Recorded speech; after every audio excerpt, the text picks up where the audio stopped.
Hello, friends. Welcome into the Southeastern Podcast, the SEP, as we like to call it.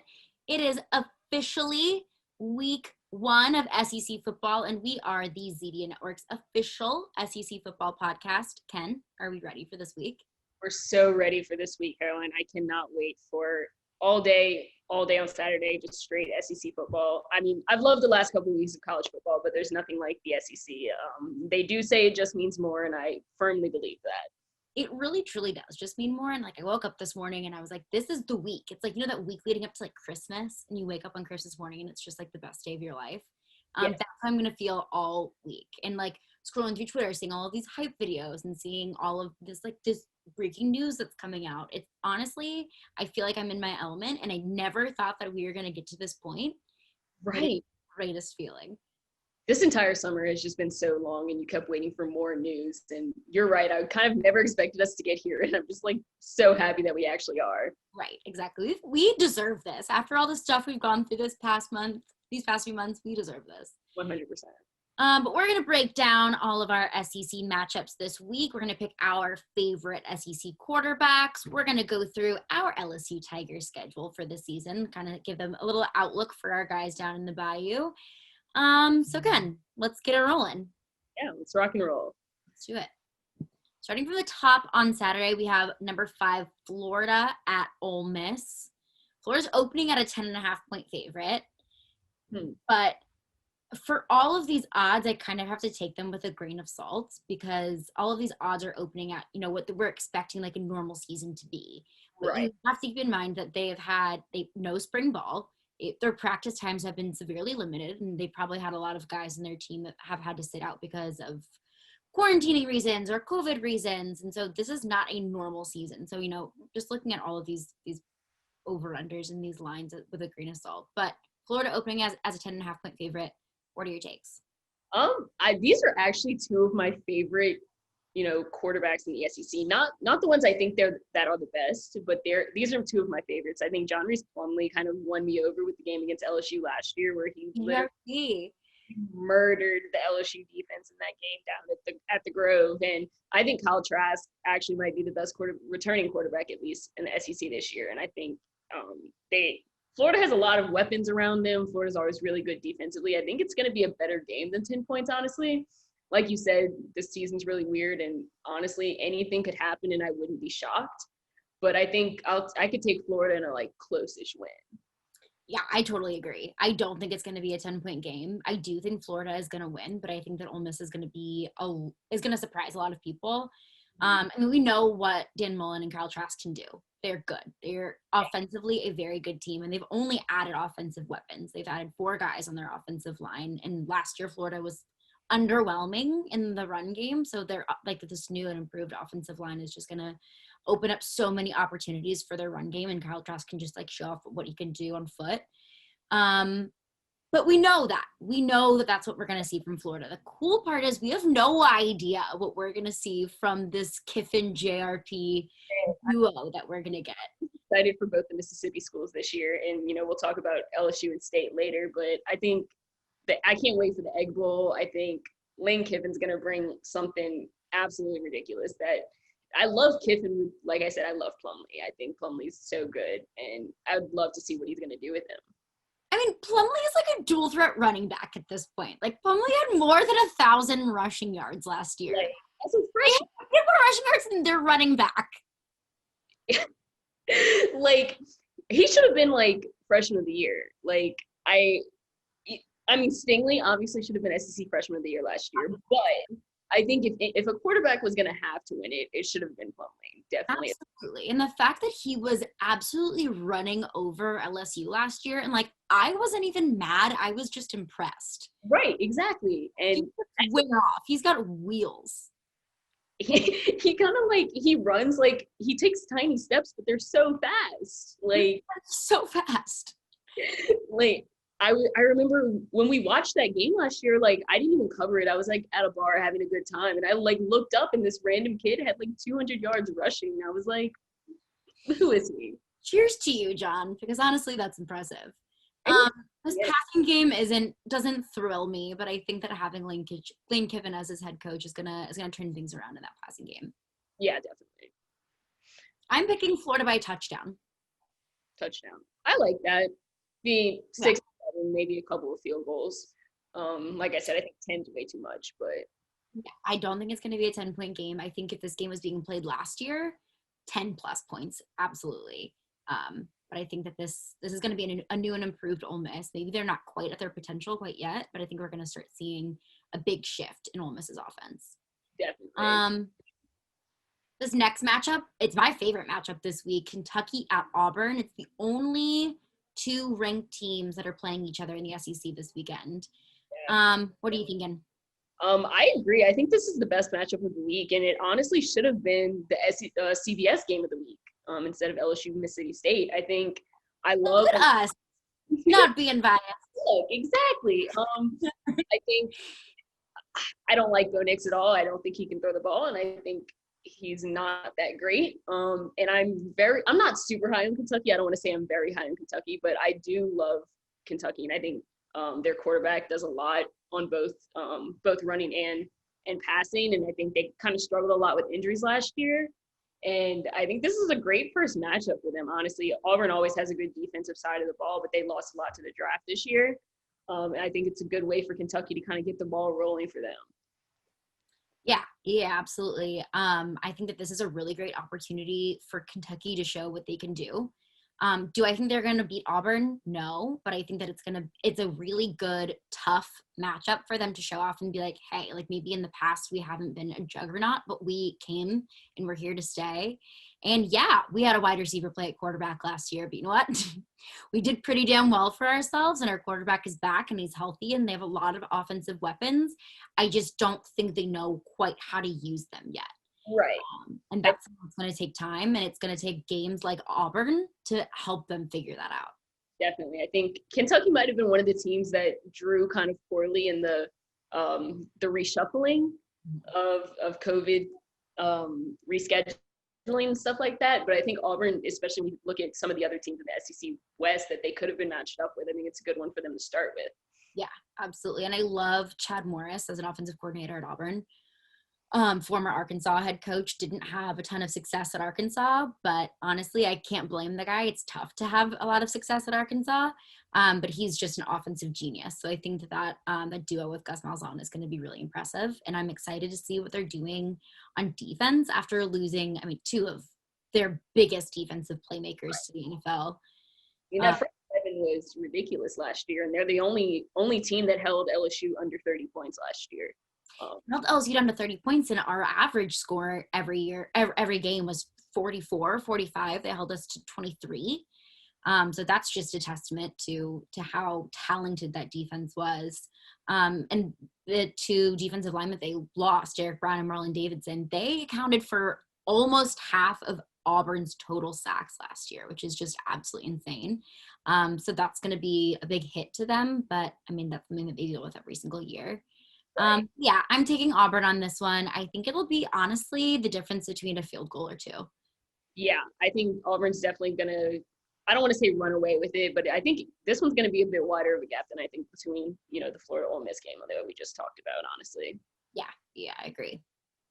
Moving on to our SEC primetime game this week, our LSU Tigers at home in Death Valley, the reigning national champions.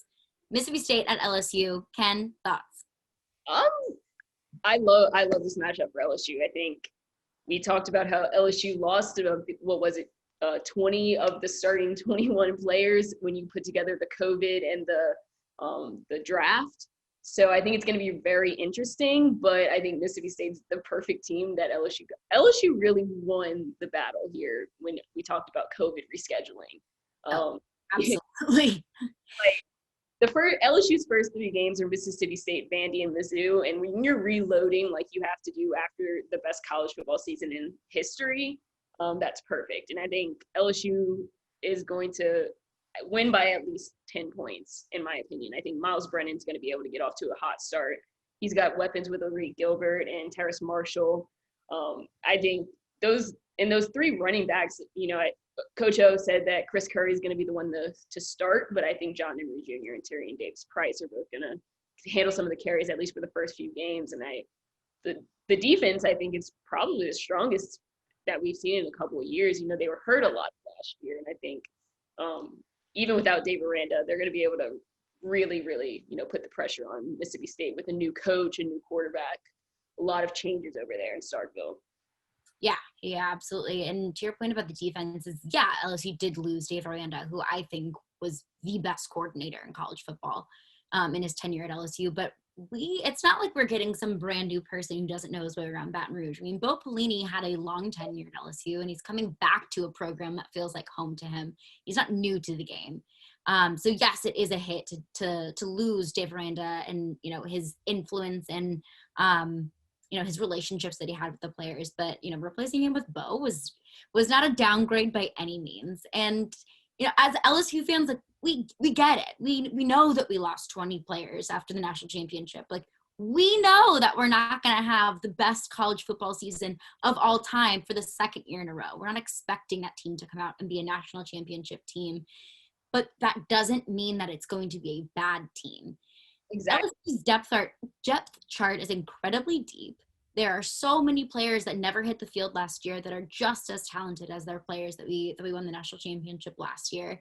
Miles Brennan is playing in his 18th game as an LSU Tiger. He's not brand new. He's not a freshman. He's seen that field before. He's taken snaps in Tiger Stadium. So yes, while things are changing and things are different for LSU, it's also a bit of familiarity in terms of all of these replacements. And I'm really excited to see what Mike Leach does at Mississippi State. I like KJ Costello. I mean, Mike Leach is just like a wizard of offense, you know, the dad of the air raid offense. But I don't think that it's going to be enough to make a difference this year. Do I think that they're going to be good in 2 to 3 years? Yes. This year, I think, is going to be a big building block year for Mississippi State. So I agree with you. I would take LSU by a couple touchdowns. I think the line opened up at 18.5 or 19. I don't think LSU will cover. I don't think they care to. I think that it's going to be a win. They want to keep all their players safe and then move on to the next week.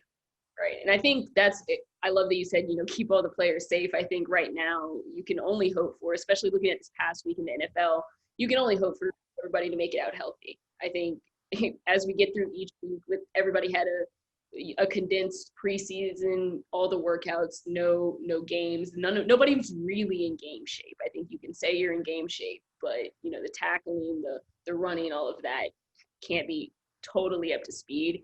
I think every team, I mean, for me, LSU especially, but every team just wants to get through the week without any major injuries and, you know, avoid the coronavirus. Exactly. Yeah, just keep all of your players safe on the field, keep all of them safe from COVID. And I know O said today in his press conference that tackling is going to be his biggest concern because they haven't been tackling to the ground in practice. And I can't attest to any other programs in the SEC, but I'm sure that's probably the norm. Just wanting to make sure that their players are bouncing back in practice, but that is going to take a toll on them to be doing something that they haven't necessarily been doing in practice. Right. I think one of the service academy coaches, I want to say it was Army, said pretty much the same thing that O said, that they struggled when they came out for their first game because of the tackling thing, where you tackle dummies the entire summer. That only does so much for you. Exactly. And especially when you take away spring football, you're taking so many opportunities to actually face real players and actually practice how you would play in a game. So, and that affects everyone this week, not just LSU. It affects every single team in the SEC, every single team in college football, every team in the NFL. So it's just something, it's a new normal. Got to adjust. Read that phrase now. The new normal. Right? It's one of those like COVID buzzwords. Like, I hate unprecedented too. Like, what is precedented? Nobody knows. At some point, it's going to be precedented. But anyways, on to Georgia at Arkansas. I love Felipe Franks in Fayetteville. Oh, do you? I need you to explain that to me, please. They will not win this game, but I love the idea of him there. I think that that's something that Arkansas really needed, is just a little bit of a name boost. You know, like Felipe Franks made a name for himself at Florida and unfortunately got hurt. So I think that this is a good fit for him. I like Sam Pittman at Arkansas. You know, I love that matchup between Sam Pittman and Kirby Smart. Sam Pittman was the associate head coach for Kirby last year, so he knows that team very well. He knows Kirby very well. So I think that's going to be interesting to see how much he learned from Kirby and how much he brings to Arkansas.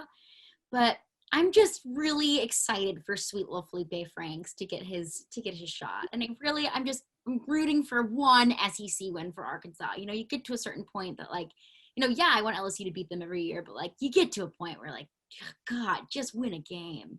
You just feel bad. I'm still scarred from the 2007 season where LSU lost in triple overtime twice, and Arkansas was one of those. So I don't care how many games Arkansas loses. I would like LSU to beat them every year. Oh, of course. Absolutely. And I think. But if they happen to beat Georgia, then like that's fine. Oh, yeah, that's fine. But I think it would be funny if we had an 0-10. There's 10 games, right? An 0-10 team this year. And I think the only way we're getting that is if Arkansas does it. Maybe Vandy. I could see Arkansas or Vandy. Right. And I think I would really love for that to happen, just for my own entertainment. Exactly. And like Vanderbilt fans don't care about Vanderbilt football anyways, right? They're the academic institution of the SEC. They're keeping this conference GPA up. Shout out to them. The doctors. Thank you so much. They're like that one guy in like the school project who does all the work and just makes everyone else look good in school. Yeah, exactly. School kids who will like invite you to the party, but like you're gonna do the school project. Yeah, so they got invited to the frat party, but they're doing our economics homework. Yeah. So shout out to Vandy. Thanks for boosting that GPA, sister. Nashville's great. Nashville's a great time. I love Nashville. What are your thoughts about JT Daniels? I think it was very interesting. I didn't think he was going to win the starting job before Jamie Newman opted out. Obviously, that's pretty much his now. I don't know if Kirby 100% has announced him as the starter, but I think he's going to be a very interesting experiment there. I think we've gone 3 years seeing Jake Fromm kind of throw slants and screens and all of that, and I think we're very familiar with watching our LSU quarterbacks throw screens after screen after screen. Right. So I think he's going to be better than Jake Fromm was. I was never very high on Jake Fromm. I mean, that freshman year he had that everybody was like, yeah, and I was like, pump the brakes, guys. But I think he's going to be much better than Jake Fromm was in all of the 3 seasons that he had at Georgia. And I think Kirby Smart can do a little bit more with him than he could with Jake Fromm. I think it'll be really interesting to see how he uses all of those, all of the weapons he has around him. But I'm not very high on Georgia this year as a whole. I mean, we'll talk more about that later, but I just don't think they're coming out of the SEC East this year. I think it'll be very interesting to see how things play out over there with our friends on the other side. Yeah, I agree with you. I think that JT Daniels will be, like you said, a good experiment. It's his first year. I mean, he's at Georgia because he didn't win the starting job at USC. So that raises a few red flags for me. So if you weren't good enough to have the starting job at USC, why are you good enough to have the starting job at Georgia? And clearly Kirby sees something in him that I don't. But I think it will be interesting. I just need to watch him play in Georgia's offense. And also, he's named the starting quarterback about a month before the season started. He wasn't supposed to start. So that's a very short notice to put yourself in that mindset of being the starting quarterback for Georgia. And also learning that offense and getting your team rallied behind you, especially as a transfer and especially as someone that was named the starting quarterback so late. Right. So bye, Jamie Newman. It was fun while it lasted. We're excited to see what JT Daniels is going to do for us over in Athens. Yeah, it's going to be exciting. So the biggest question going into this Alabama-Mizzou game, is Mac Jones good? I don't know. I genuinely don't know, I think. He has weapons around him, and we know that. They have Najee Harris. They have 2 very good receivers. I think I just don't know if he's good. I don't think I've ever known last year when he took over for Tua, I was like, haha, who's this guy named Mac Jones? It sounds like a Sims name. Like like they just pulled two names out of a hat. It was like sounds like something like on a McDonald's menu. Right. And Mac Jones with a Sprite. And I think he played very well in the Citrus Bowl last year, which was the first time we really saw him do much of anything. But it was also against a very I don't want to say below average, an average Michigan defense, which with very little NFL talent on it when, Alabama has NFL talent all over the field. So I think obviously Alabama always does have NFL talent. And I think I'm personally giving him the same benefit of the doubt as I'm giving Miles Brennan, in that he's going to put up numbers. I think we know that. Is that going to translate into him being a quote unquote good quarterback? I don't know. But those are my feelings on Mac Jones. I genuinely don't know. I am with you. I don't know. I think he has a strong arm, and I think that he has a lot of really good offensive weapons protecting him and also downfield. If you have a good wide receiver, he's going to catch whatever ball comes to him. So does that make Mac Jones good, or does that make their wide receivers good? Not really quite sure. But same point to Miles Brennan is that he has good experience from last season. Miles Brennan earlier in his LSU career, he has that experience, and then that initial kind of jitter is gone. He's been there before. I think that he faced harder defenses in the SEC than he faced against Michigan. But and I think that is going to be very, very interesting to see what they do with him as the leader. Mm-hmm. Because Tua was such a bold presence for that team, I think. And filling those shoes for Mac Jones, I think maybe a little bit tough coming in as a younger player. But it'll be interesting to see. I mean, he also has a great advantage that LSU has as well, as opening their season with not an incredibly tough opponent. Right. Our redheaded stepchild of the SEC. And as a Missouri resident, I'm from Missouri, so I always have to hold it down for Mizzou, and I have to defend them. It's one of those things that I can make fun of them, but you can't, kind of thing. And I'm sorry. It's okay. I'll allow it. Yeah, Alabama's opening as a 27-point favorite. I think that's fair. Yeah. I think especially Missouri is missing so many starters right now because of our good friend, the coronavirus. Is out here. She has taken over some of the Missouri starters. So whatever chance they may have had previously, which was slim to none, is almost totally gone now. Yeah, Missouri has 12 players. Today is Monday, we're recording the podcast on Monday. As of today, they have 12 players out for this weekend, and that number is only going to go up. So Mizzou has more players out from COVID than I think that they will put up points against Alabama. Over under 12 points for Mizzou. Yeah, I'll give them a touchdown and a field goal. I'll give them 10. Unless there's some garbage time scores, but that's what I would give them. Yeah. But yeah, and if contact tracing works how contract tracing is supposed to work, as I've learned from the LSU president in his press conferences, look at me. Higher education reporter Kennedi Landry coming at you.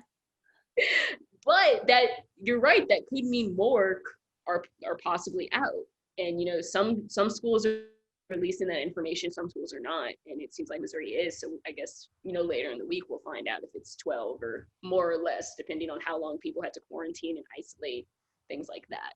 Yeah, and for a team that had so many holes coming into this season, just to lose that many players at such short notice, and a team that is still having a quarterback battle. They don't know who is going to be their starting quarterback this Saturday. So there's just a lot of elements working outside of Missouri's favor, totally separate from the fact that they're playing the number 2 ranked team in the nation. And then you add that on top of it, and it just hurts a little bit worse. Yeah, definitely. I think Missouri's going to have a tough time this year because of all of those factors that we just mentioned. And they were the most screwed over in the COVID reshuffling of the schedules. To pull both Alabama and LSU at home is I would not wish that on my worst enemy, except maybe Texas. I would wish that on Texas. Yeah. But other than that, that's not saying much. Definitely not Missouri. Missouri didn't deserve it. Missouri doesn't deserve it. Just let them be good at journalism. Yeah, the first and the finest. Exactly. All right. Speaking of our friends in Nashville, Vanderbilt at Texas A&M. Thoughts on that? I think Texas A&M is ranked very high, in my opinion. I don't know if you look at the Reddit when they pull all of the AP voters polls and like put them in a chart, but Reese Davis has Texas A&M as the number 2 team in the nation in his poll as of this Sunday. I noticed it. I was very shook, and I could only think about how maybe Reese Davis shouldn't have a vote if he put Texas A&M number 2. Like, Reese, what are we doing? Like, we all know I have beef. We all have beef with Texas A&M. Of course. Talk about 7 overtimes. Right. I never want to relive that night again in my life. Yeah. They're going to win this game. It's Vanderbilt, like we said. I don't know what the spread is, but I'd give them 3 touchdowns, probably. I think Kellen Mond is a good quarterback. I don't think he's amazing, but I think he's probably top 3 in the SEC this year, just looking at what kind of the field we have. And I think they're going to run away with this game. I just don't think Texas A&M is good as a whole. Correct. And I want everyone to just like slow their rolls on Texas A&M, especially after I know they're going to go off this weekend. They're playing Vanderbilt. They have the worst defense, arguably one of the worst defenses in the SEC. They have one of the worst quarterbacks in the SEC. So Texas A&M is going to roll Vanderbilt. But that doesn't mean that Texas A&M is going to win the SEC this year. Kellen Mond is the most experienced quarterback in the SEC. He's played the most games of any quarterback in the SEC, and that is a huge advantage for him. That should make Texas A&M fans kind of take a sigh of relief, especially because so many SEC teams this year have a new incoming quarterback, or the quarterback situation is so up in the air. So that's great to have someone leading your team and feeling confident coming into it. But that's not enough for me to say, okay, Texas A&M is the second best team in the country. Right. But they'll be Vanderbilt. So, hey, I mean, shout out to them. LSU's going to be Vanderbilt in week 2. So we can all take our turn there. Yeah, exactly. Sorry to all of our Vanderbilt listeners out there. Really, truly, it is a lovely school. Great city. The campus was beautiful. Yeah, beautiful campus, subpar football team, but that's okay. You have Kumar Rocker in baseball, so. Yeah, you have a great baseball team. Yeah. Swimming and diving program. We're still the reigning national champions since this baseball team got cut short. Yeah, so that's hard. But so are we. All right. That matters. Okay, finally, last but certainly not least, this is another one of my favorite matchups this weekend. I think it's going to be very, very interesting. Number 16, Tennessee at South Carolina. Ken, thoughts? I think this might be one of the closest games this week, and I think I also said that about like Auburn, Kentucky, but I think this will be really interesting. People are very high on Tennessee this year, and I think I kind of agree. I think Tennessee is probably a top 3 team in the East and is up there the rest of the SEC. South Carolina, I don't think they're really up to par when we think about our teams in the SEC. I think Tennessee's going to win by at least a touchdown. They have a very experienced quarterback as well, like Kellen Mond. And, I think we'll see. They had a great recruiting class. They're rebuilding around this, and I think they're really trying to regain that 1998 glory. Feels like 98, baby. Feels like 98. The year I was born. Tennessee hasn't been good since the year I was born. That's pretty bad. But a whole Kennedi lifetime since Tennessee's been good. Come on, but guys. I mean, I feel for Tennessee fans. So Tennessee is my number 2 SEC team. That's like my side chick. Right? So I have to kind of defend Tennessee fans because they've gone through some stuff the past 22 years. So it's been tough for them. And the past 22 years, they've been saying, this is the year. This is going to be the one. we're going to win the national championship. And you know what? I think they're getting close, but this year is not the year. As long as Jarek Guarantano is in at quarterback, Tennessee will not win the East. I think they'll win this game. They will. They will win this game. Tennessee opened as a 3-point favorite. I think it will be I think Tennessee will cover. There are so many question marks around South Carolina. They just, they're putting in a new quarterback, a transfer from Colorado State who has a really cool hairstyle. So props to you, Colin Hill, for being, for being cool. But yeah, I like this Tennessee team enough to win a few games. But there's a lot of pressure on them this year. Jeremy Pruitt's going to his 3rd year as the head coach of Tennessee, and that's kind of your pressure year. You know, you need to be thinking about long-term, like, are we going to win championships? Is this coach going to put us in the position for us to win championships? I really do think Pruitt is on his way there, just not quite yet. Definitely, I think. Like I said, they're building back up to those glory days. I think when they get a few more recruiting classes together, it'll be a bit better. And a random side note, do we know how the bowl season is going to go? Because I was going to say I think they'll make a bowl game, but do we know how many games you have to win to make a bowl this year? That is a wonderful question, and I honestly have no idea. The postseason is a big question mark for me. I mean, before the Big Ten announced that they were coming back, there weren't even enough teams playing college football for there to build enough bowl games. So I honestly have no idea, and I don't know how sponsorships are going to work or anything like that. But if this was a normal season, Tennessee would totally make a bowl game. Yeah, exactly. That's what I was thinking. So I think everything about this season, just in general, it comes down to if a star player gets COVID, then like you might just have to take an L that week. Right. Like, exactly.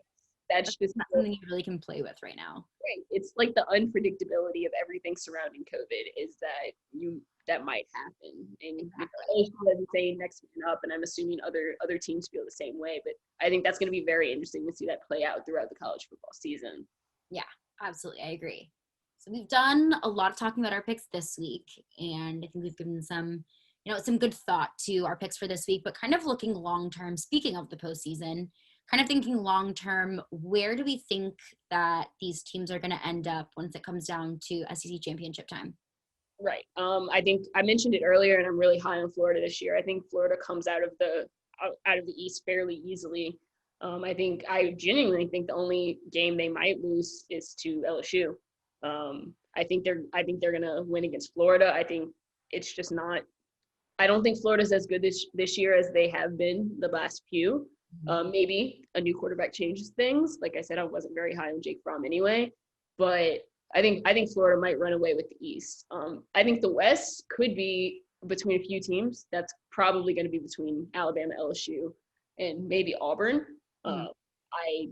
Again, not high on Bo Nix at all, so I think it's going to come down between LSU and Alabama. I was looking through LSU's schedule, and I was my second time looking it over, I was a little higher than I was on them initially.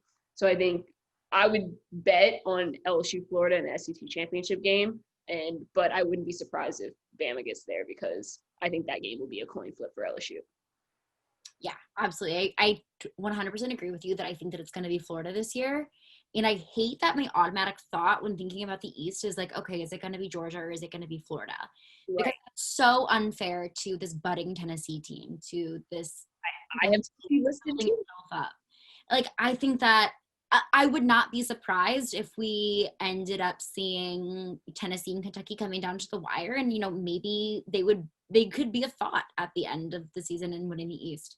If this was a regular season, then yeah, I would probably maybe consider Tennessee or Kentucky being in conversation toward the end of the postseason, but especially with a shortened season and especially being conference only and adding those really difficult games for Tennessee and Kentucky, I think it's going to be Florida that pulls away with it. But it always will come down to that game in Jacksonville. So whoever wins that game will win the East. And I just see Florida being a more prepared team than Georgia is. I think I have a lot. This hasn't come to fruition the last few times they face each other, but I just have more trust in Dan Mullen in this kind of weird year than I do in Kirby Smart. Yeah, I agree with you. I'm with you on that. And especially with having a quarterback that's been there. And Yeah, your quarterback's comfortable with your offensive system, and you're comfortable with your quarterback being leading your team. I think that's definitely going to be key for Florida this year. Key for a lot of teams this year. right. In terms of the West, my initial pick is Alabama, just because I don't know what this LSU team is going to look like. I said that last year too, so who knows?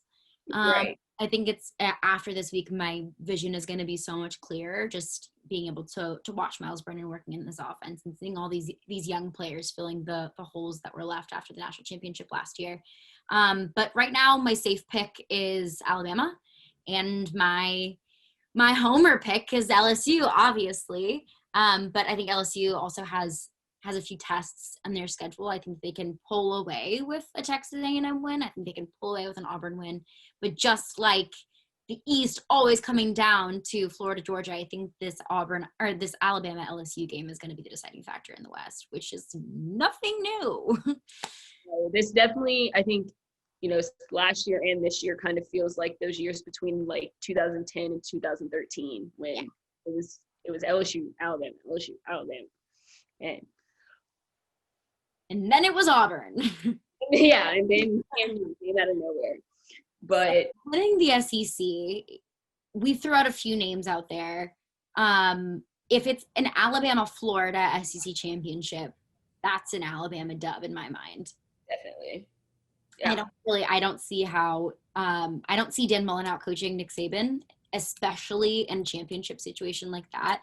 Quarterbacks aside, I do think Kyle Trask is a better quarterback than Mac Jones, but coaching wise, and especially coaching in a tough environment like that, Nick Saban would take it.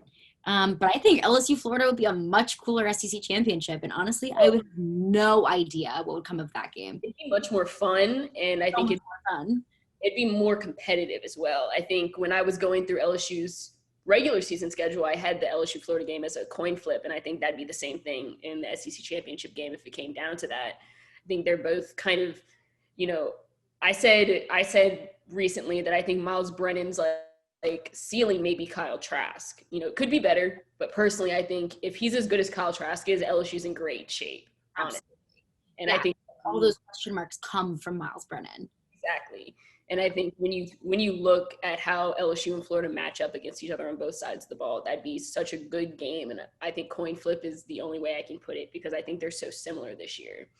Yeah, I agree. And I think that an LSU Florida SEC championship would be so good for the SEC. I think that we've gotten these past few years in this routine of like, okay, it's going to be Alabama and Georgia. It's going to be Auburn and whoever. It's always been the same teams going head to head. And it always ends up being Alabama in the West and Georgia in the East. And those are two great teams. And that is so exciting for those fan bases. But it's getting to the point where it's not even fun to do this anymore. Everybody's intrigued by it.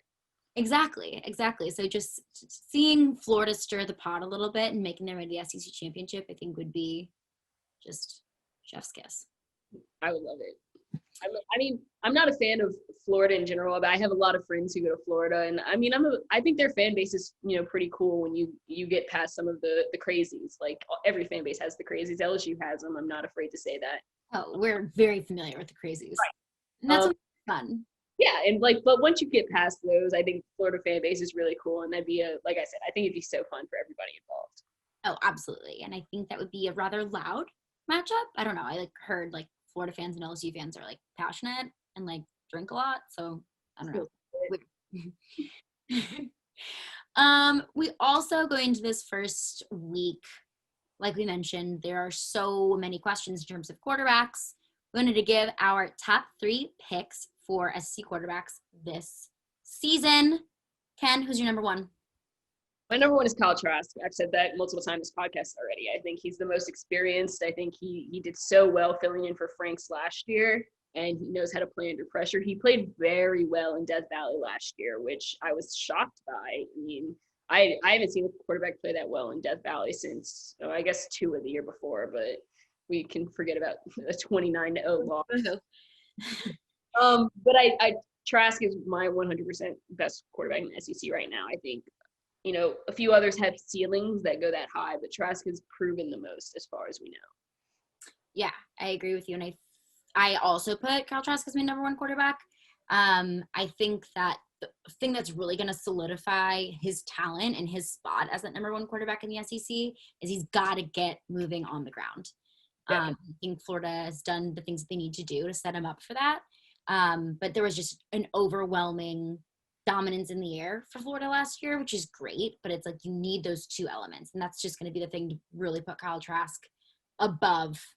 It's going to set him apart from any of the other quarterbacks who may be starting their first year and are still getting used to these offensive schemes. Yeah, definitely. I think if he can do that, I think it puts Florida over, not just himself. Exactly. But my close second for quarterbacks this season is Kellen Mond. Okay, wait. I put it, but I didn't know if I agreed with myself when I put it. My reasoning behind it was so simple. I was like, he's been there longer. He knows what he's doing. He's been the starting quarterback. He's been there. And he's experienced. And that is an advantage that so many other quarterbacks don't have. And I can't confidently say that, John Reese Plumlee is a better quarterback than Kellen Mond just because I haven't seen JRP play that too many games. I've seen Kellen Mond play a lot of games. And I don't hate having Jimbo Fisher as a play caller. I don't hate that. Right. And I think Jimbo Fisher does amazing things with Mond that I think not many other coaches could do with that type of skill set. And I mean, I've gone on record before saying I wanted Jimbo for the LSU job, in 2016. Obviously, happy how it worked out, but I think it's worked for him over at Texas A&M, no matter how much I hate it. I'm with you. And the third slot for me was so difficult. I was going back and forth. Very difficult. Wanted to hear what you thought. So when I was taking notes, I just put Brennan/Jones because I don't know. I put Brennan/Jones/Nix. I was like, all of them are at that same threshold of like, they're good. I'm so low on Bo Nix. I'm very low on Bo Nix. I've gone on record saying this, and I mean, I'm not afraid to admit I'm wrong if I am wrong about him this year, but I just think Auburn didn't ask him to do a lot last year. Yeah. And when they did, he was I think he had a 53% completion percentage or something. And obviously Joe Burrow took a huge leap between 2018 and 19, and that's not out of the question. I could not put Bo Nix in the same level that I put Miles Brennan and Mac Jones at all. Which is totally fair. I think I grouped him into that category because like Kellen Mond, he's been there. He's played a full season as a starting quarterback, and he did it as a freshman. So Auburn didn't ask a lot of him really because they didn't have to, because their defense shut down every other offense that they played. So they didn't have to put up insane offensive numbers to win games. But I think this year they are going to need him to step up a lot. And I think they're expecting him to step up a lot. He's had that freshman rookie season under his belt. He's played in these big games. He's won big games, and he's played in really huge venues. So, okay, that's over with. That's done. The jitters are off. We don't have any nerves anymore. Now let's throw touchdowns. Let's score points. Let's win football games. So I think the ceiling for Bo Nix this year is very, very high, which in my head put him alongside Mac Jones and Miles Brennan. But all of them are just I don't know. We'll see. My thing with Bo Nix is that I think he might turn out to be Jake Fromm, and same guy, different font. It's your first, folks.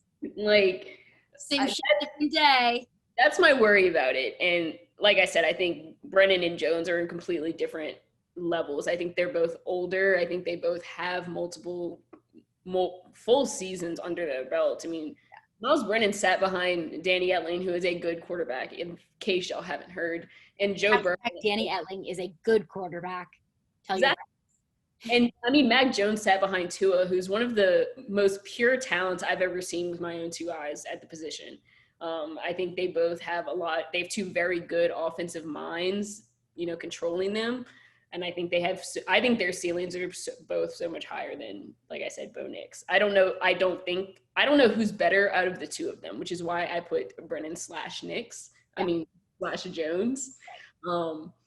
I don't know, genuinely. I think after this week, I might have a more clear vision of what I think is going to go down, but I don't know, honestly.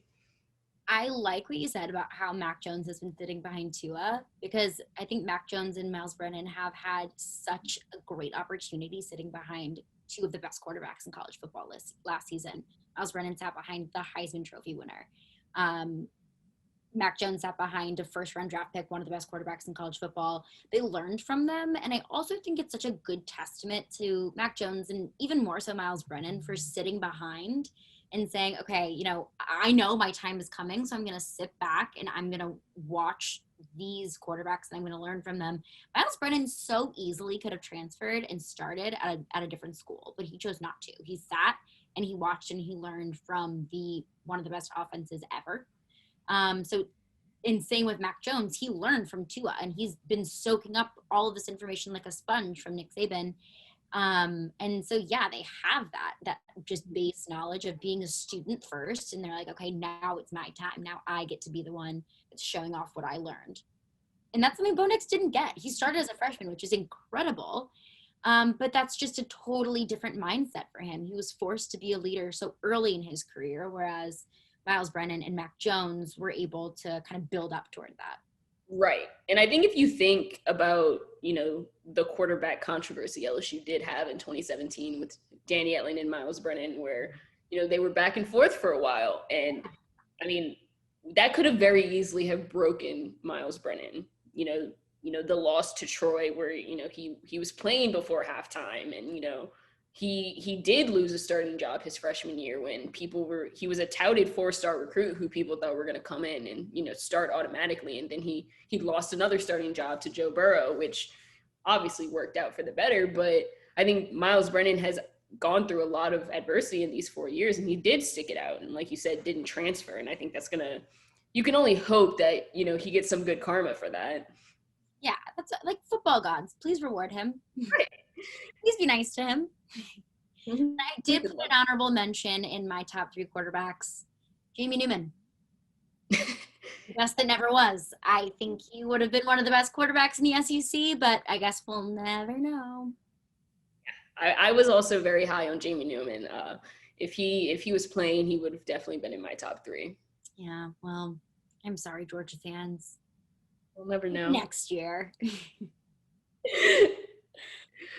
Okay, so LSU schedule. We've talked a lot about Miles Brennan and our expectations for him. So how do we kind of think that this is going to play out on the field this year? Kind of walk through all of LSU schedule. We talked about Mississippi State at LSU.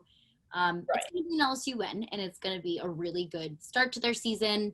It's not a cupcake game. It's going to really get their momentum going. It's going to be like, okay, that was a big SEC West opponent that we hopefully, fingers crossed, comfortably beat. No, let's keep it rolling. Mm-hmm. Talked a bit about LSU Vanderbilt as well. This has officially become a Vanderbilt hate podcast. I'm sorry, Vanderbilt fans. I am sorry, Vandy, but that's going to be an LSU win. Yeah, as Mizzou at LSU. I think that would be a win at Faro Field, and I think it's going to be an even bigger win in Tiger Stadium. Yeah, definitely.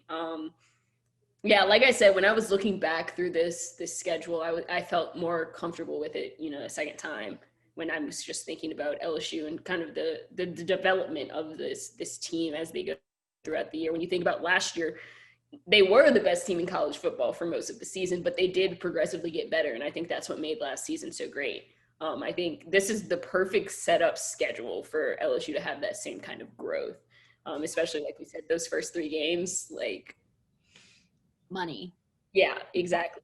Huge disadvantage, I think, for so many teams that are rebuilding, starting their seasons, what normally would have been a smaller FCS team or maybe a Conference USA team, all loved Conference USA. They don't get that first initial, season starting, we're just figuring things out. Missouri really could use a couple of weeks to just kind of ease into it, but nope, surprise, you're playing Alabama. So I think that's going to be really tough on them. And then they're like, hop, yep, 2 weeks later, you're playing the reigning national champions. So get your stuff together, Mizzou, because it's going to be a rough season. They didn't deserve that. He did not deserve that. Be nice to the Tigers, the Midwestern Tigers.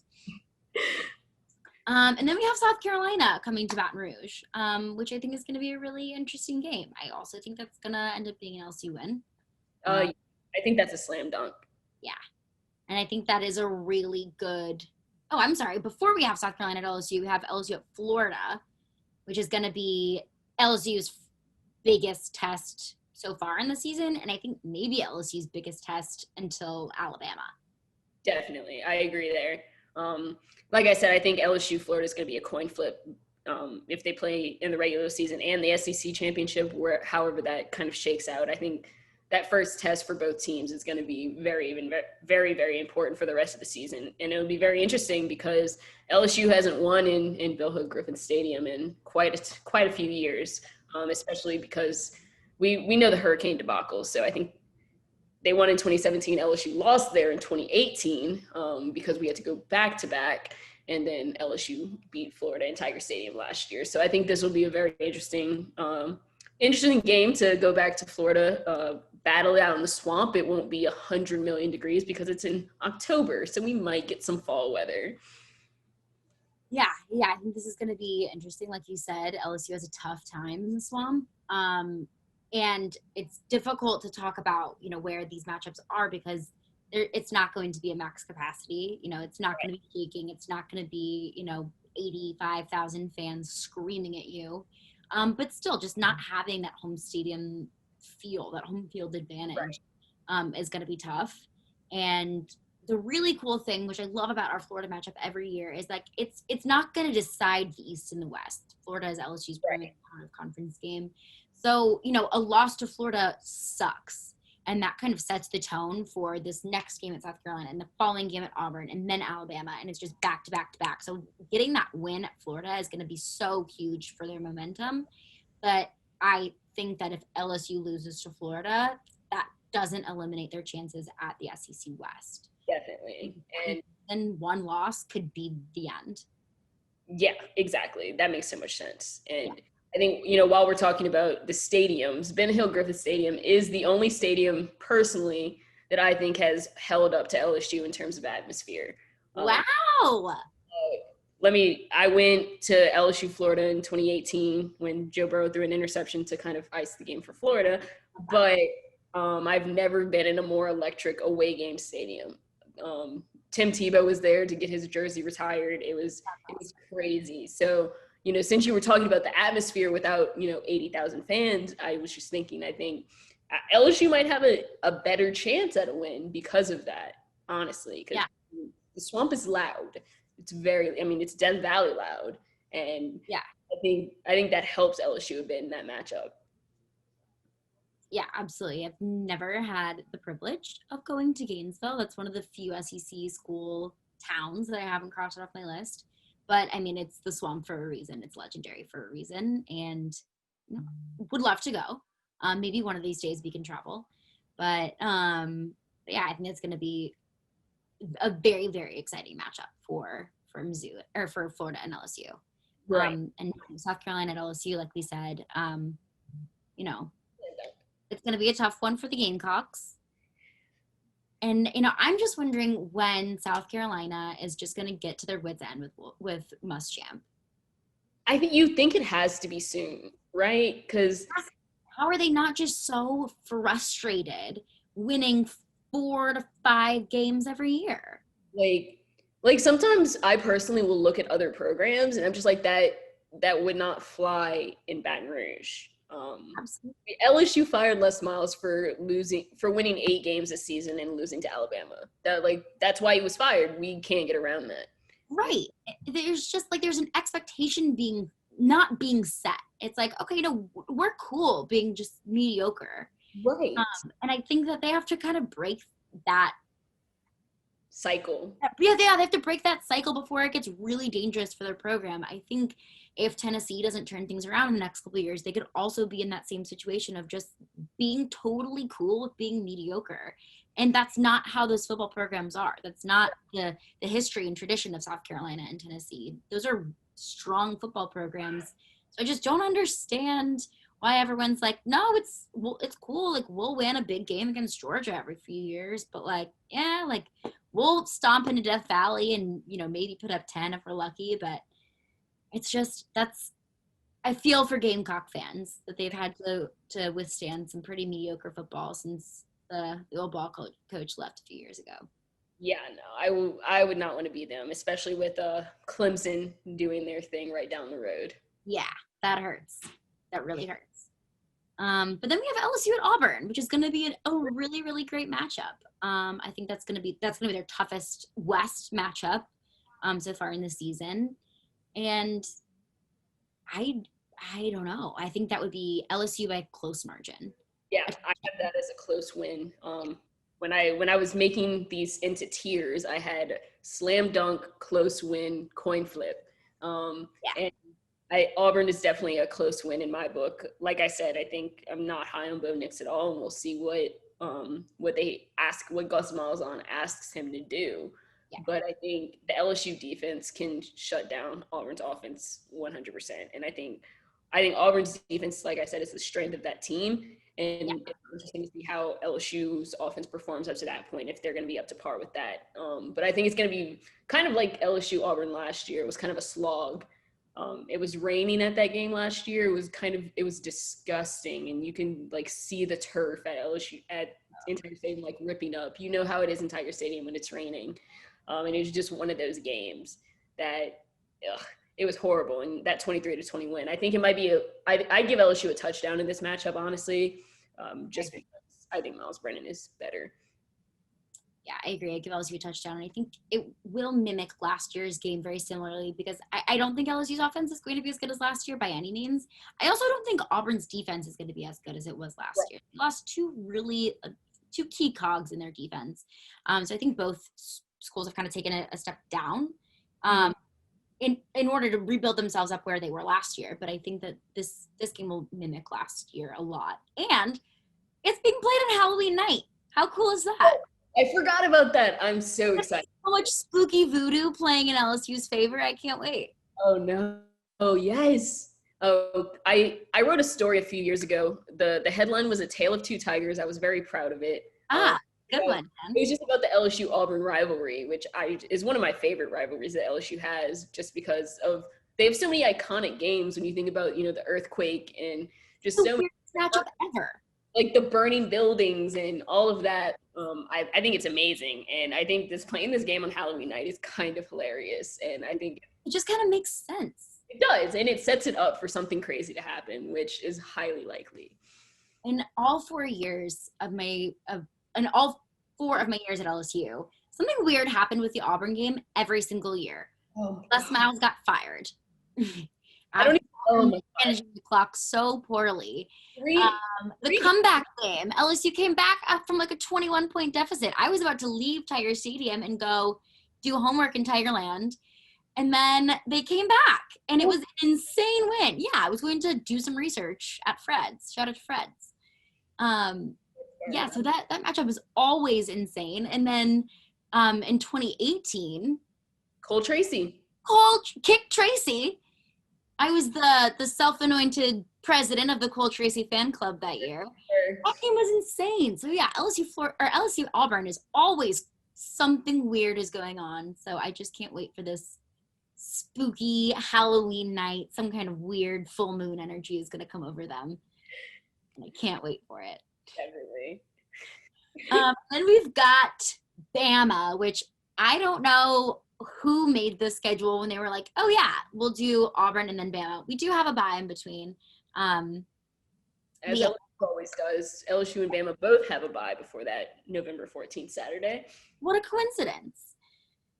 That's gonna hurt me a little bit. Doesn't it always? Yeah, that one hurts. I mean, we went 9 years without a win. I just want I'd love a back-to-back victory. I'd love a back-to-back, mostly because I just don't feel like dealing with Alabama fans saying, one and done. Yeah, I think I'm still hurt from the 2011 game, 2012 national championship. I know some people like to say that the 2019 season kind of rectified that for them. No, it didn't. No, it didn't. I'm never going to recover from not crossing the 50-yard line in the Superdome on January 9th, 2012. I won't. We won't forget that day. I know I won't. And January 13th, 2020 made up for it. You're not a real fan. So, no, I really would love LSU to win this game. This is my coin flip category. It could go very much either way, and neither one would shock me. I think it's in Death Valley, so I mean, maybe Governor John Bell Edwards puts us back in phase 3 by then. Who knows? Maybe we get more fans by November. Probably not, but we can hope. Not at this. So I think that helps LSU a lot. It didn't 2 years ago with the 29-0 loss in Death Valley, but I think this is a different team. It's a different year. And LSU and Alabama are two very different teams than they were 2 years ago, last time they played in Baton Rouge. Like I said, it's a coin flip. I don't know what's really going to happen. Everything this season is so weird, and the teams at the top are all so close in the SEC. So that's what makes this one kind of a hard decision for me to make. Yeah, that's not something that I can predict right now before seeing both of these teams playing, and especially playing against bigger teams, kind of seeing how they show up against these bigger matchups. But it's going to be fun, and I'm hoping we can be in BR that weekend. Yes, completely. And then we're traveling to Fayetteville, going to Arkansas. You sweet Felipe, so proud of you. You're doing great things in Fayetteville. Just don't do great things that weekend. So you like Felipe Franks. You like all the quarterbacks that I hate, because I really cannot stand Felipe Franks either. I don't know what it is. I just love to see a comeback story. I mean, I love a comeback story. I think the injury endeared him to me, but I'm such a sucker for that. Before that, I just couldn't stand the guy. He was just it felt like he was arrogant without much to back it up, in my opinion. Which just doesn't endear it to me. If it works out for him, then I'm happy for him, but you just seem to like him a lot. And I was like, no. I really do. And I guess we'll see. I may flip that narrative real soon after I watch him play. I'm like, no, he's the worst. But for right now, I kind of like him. And I prefer my quarterbacks who are arrogant but can back it up. Yeah, exactly. That's why we stan Joe Burrow. We are Joe Burrow stans in this house. Right. But that's still going to be a slam dunk for LSU, no matter what. Felipe Franks did beat LSU once in his career at Florida. But gonna be once. Yes, only once. And then we've got A&M, which is always an interesting matchup. I think that kind of gets swept under the rug because it's usually one of our last games of the season. And A&M's never really one of those top SEC West teams, but they kind of sneak by every year. I still think it'll be an LSU win. I think it may be a close win. Within 10 points. I could see it's necessarily nail-biter of a game, especially after that those few weeks of just rough games for LSU. Right. I feel the same way. I think it's going to be kind of tough coming off that Alabama game, and while I think they'll bounce back against Arkansas, it'll just be kind of a slog by the time they get to those last couple of games of the season with gesturing around to the world right now. It's just, who knows? I do think it'll be a close win for LSU over at Kyle Field. I think LSU would love to avenge the 72-74 loss in Kyle Field itself. LSU did kind of put it on them last year in Death Valley, but I think they would like to go back to Kyle Field and show them what it's about. Yeah, put that score on a cup, Texas A&M. For those who don't know, Texas A&M put the LSU final score on a souvenir cup. A regular season game that they won by 2 points after 7 overtimes. They put it on a cup. 2 ejections. 2 ejections. 7 overtimes. I don't even know how many touchdowns. A lot of them. Act like you've been there before, Texas A&M. Makes me mad. And then we have our finale. Ole Miss at LSU. The Lane train is coming to BR. Oh, LSU. Coach O's good friend, Lane Kiffin. They're really good friends from the old days, and Coach O's old employer at Ole Miss, where he did not have a very successful tenure there. But Lane and Ed are both back on their own feet. They're both killing it, and I think this is pretty much a pretty easy win for LSU. But I think Ole Miss is going to make it interesting, like they did last year. It might be a 15, 20-point win, but John Reese Plumlee might run all over the field and put up 200 yards rushing. Wouldn't be shocked at all. I'm shocked. The fact that last year I questioned, like, are we gonna lose to Ole Miss? I thought it was gonna happen. I really did. As long as we can shut down these 45-yard touchdown runs from John Reese Plumlee, which feels like a no-brainer, but apparently it wasn't. Just shut down that run game, and by that point, like, Lane Kiffin and John Reese Plumlee are going to be able to kind of collaborate and maybe expand that passing game a little bit more than they had in the past. But I don't think it'll be enough to take down LSU. Right, and I think the thing about LSU during that Ole Miss game last year was that everybody was hurt. I mean, Grant was hurt. Grant was playing on like half an ankle the entire of last year. And the front seven was just kind of slogging around. I think if LSU can stay healthy this year, by the time they get to Ole Miss, the defense will have meshed perfectly. I think Jacoby Stevens is absolutely a beast in free safety position. And Derek, 7? Oh, yes, our new number 7. I can't believe this is the first I'm mentioning of it. Jacoby Stevens, our new number 7 after Jamar Chase departed for the NFL draft due to COVID reasons. But Jacoby Stevens, formerly number 3, he was one of the best players on the field last year, especially after Grant Delpit went down. Todd Harris also went down with an injury last year. And I think Jacoby's great. He can play at nickel. He can play at linebacker. He's built like a linebacker playing safety because he's so fast. I think it was almost a no-brainer. I thought Jacoby was going to be number 18, but I think having him at 7 is just as good. He had 3 interceptions last year and a couple of fumble recoveries. I think that was the perfect decision. Yeah, absolutely. And for anyone listening who isn't familiar with number 7 and number 18 at LSU, number 7 is traditionally given to the best player on the team, and number 18 is kind of an honor for the biggest leader, someone who's kind of gone over these boundaries, kind of gone over these hurdles, and have stepped up as a big leader in the team. And so we said the same thing. I thought Jacoby was going to be number 18, was just handed number 7, which is the 2 greatest honors that an LSU football player can be given. So the fact that he was considered for 18 was given 7 is just such a huge testament to his ability as a player and his ability as a leader.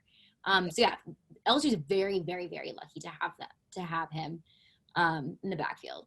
And our new number 18, Damone Clark at linebacker, who I think is going to have a breakout season this year. The number 18 were also 2 very good guys who were given those numbers. Chris Curry, junior running back, who broke out last year during the Peach Bowl after Clyde had to sit out for a little bit. Clyde Edwards-Helaire, who was I think going to be our rookie of the year in the NFL, but we're so proud of him. Love that.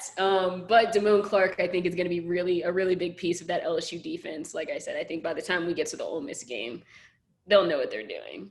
Yeah. And O was very, very high on Chris Curry, junior running back, like you said, and LSU is no stranger to having incredibly talented running backs. So I think that we're going to rely on him pretty heavily, especially in those first few games whenever Miles getting his arm warmed up and just kind of figuring out that passing game. Going to rely on Chris Curry pretty heavily. Yeah, definitely. I think, yeah, it'll be interesting. This entire season is going to be interesting, but I'm excited for it. And Saturday is going to be really fun. I can't wait that we're back to our Saturdays of SEC football. Let's do it. SEC football is back. Make sure to tune in next week. We're going to be recapping week 1 in the SEC, previewing week 2 in the SEC. We'll be going through every team's matchups, kind of breaking down those games for all of our fans out there. If you want to tune in to some more Zedia Network content, we have an NFL show, Ohio State show, a gambling show, which a good dear friend of yours will be hopping on later this week. So make sure to check those out at Zedia Network on Twitter. Check out our Twitter at Pod Southeastern. My personal Twitter is at Caroline Fenton 1. Mine is at Ken Landry, 2 N's. Always got to remember the 2 N's, at Kennedi Landry. 2 N's, ULL, 2 L's. Thank you all so much for listening. This has been the Southeastern Podcast, the SEP, Zedia Network's official SEC podcast. Happy football, everyone. All right, go Tigers. Go Tigers.